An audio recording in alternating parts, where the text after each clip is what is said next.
बहुत कम लोग जानते हैं कि भगवान श्री राम के बाद अयोध्या का अगला राजा कौन बना, क्योंकि रामायण की मुख्य कथा श्री राम के जीवन पर केंद्रित रहती है और लोगों को ये नहीं पता चलता कि उनके बाद रघुवंश में क्या हुआ।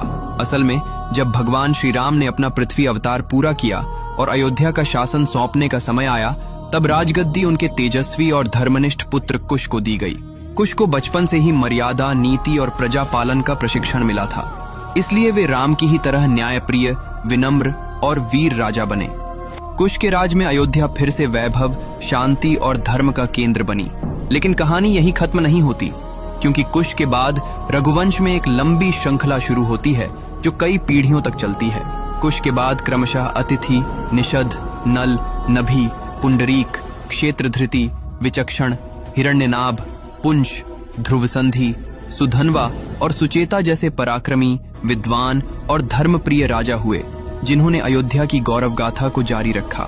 इन राजाओं में हिरण्यनाभ विशेष रूप से प्रसिद्ध हैं, क्योंकि वे सांख्य योग के महान आचार्य माने जाते हैं और उनके समय में अयोध्या ज्ञान, धर्म और तपस्या का केंद्र बन गई थी। रघुवंश की ये श्रृंखला केवल कुछ पीढ़ियों तक सीमित नहीं रही, बल्कि लगभग 60 से 70 पीढ़ियों तक चली, जिससे ये सिद्ध होता है कि श्री राम का वंश त्रेता युग से लेकर द्वापर के अंतिम चरण तक जीवित रहा।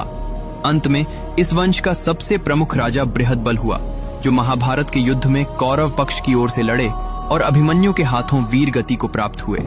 इस प्रकार श्री राम के बाद भी रघुवंश की महिमा, उसकी परंपरा और उसका गौरव युगों तक चमकता रहा और अयोध्या का नाम धर्म, न्याय और पराक्रम का प्रतीक बना रहा।